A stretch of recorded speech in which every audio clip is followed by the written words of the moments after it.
Ay nako, nakakapagod maglaro. Ay ala, meron pala ako assignment. Kasi yung notebook ko.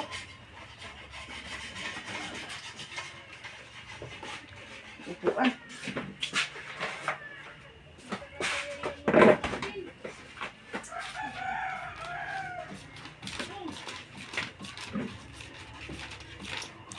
Ay nako, ang hirap nito. Wala akong maintindihan. Ay, gamitin ko kapang Sisi. Sisi, maaari mo ba itong sagutan?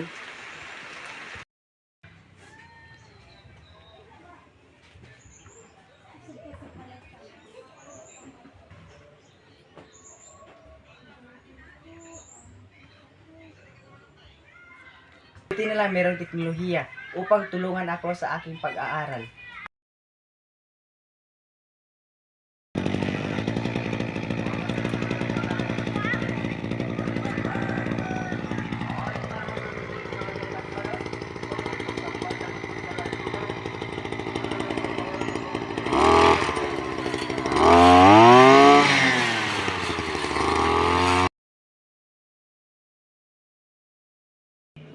Myrna, come here.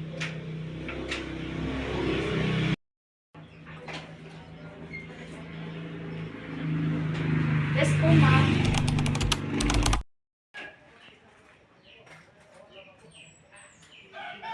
Clean up the floor. It's so dirty. Yes, Mom.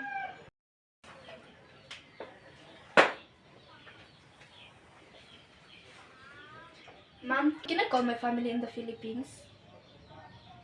Sure. Thank you.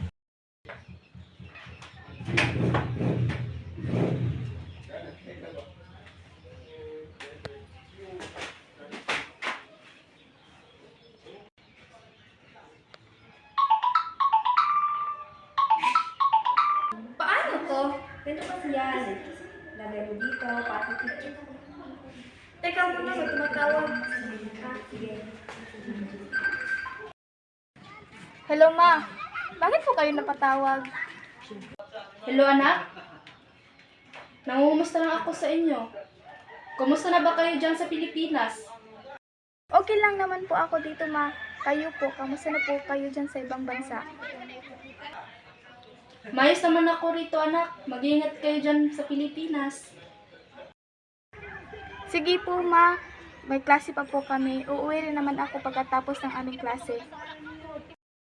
Basta tandaan nyo, mahal na mahal kayo ni Mama. Sige, nak. Bye-bye.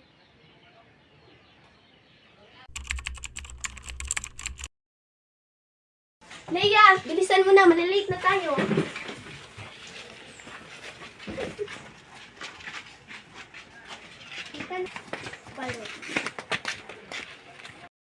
Saan ba tayo pumunta, Andy? Pupunta tayo kina Sandy. May sakit kasi siya. Dadalawin lang natin. Ang layo ng bahay nila, Sandy. Tinawagan ko na si Vince. Pupunta siya rito. Sasamahan niya tayo papunta kina Sandy. Antayin lang tayo. Papunta na rin yun.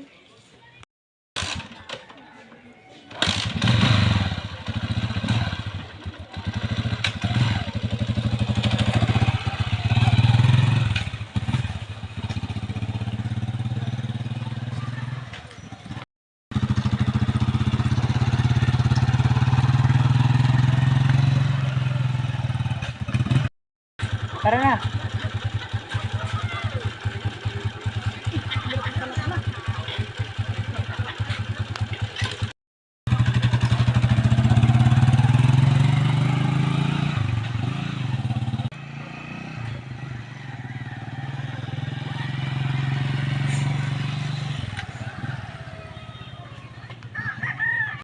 Ay, salamat. Nandito na tayo. Salamat, Vince. Sige, pupunta na kami kina Sandy.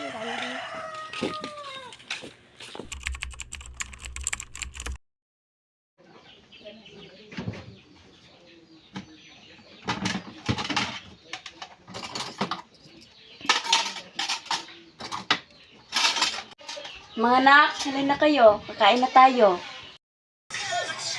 Uy, kakain na daw, sabi ni Mama. Sa'yo na lang kaya.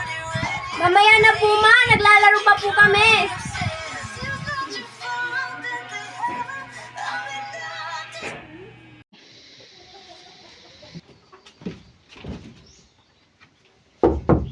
Matulog na kayo. Gabi na.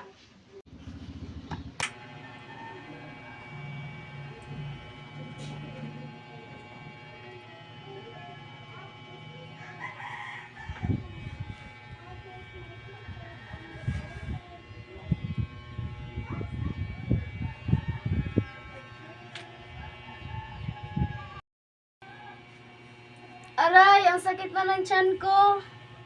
Ako nga rin eh, ang sakit-sakit na ng ulo ko. Aray, ang sakit ng mata ko. Wala na akong masyadong makita.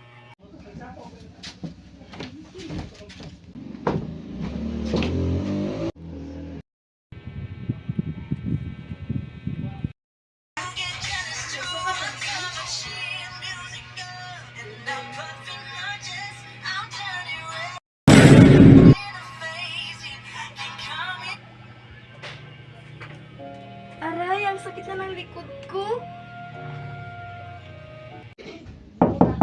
Baby Jean, gumising ka na. Tanghali na. Ano ba yan? Si Mama, ang aga-aga naman.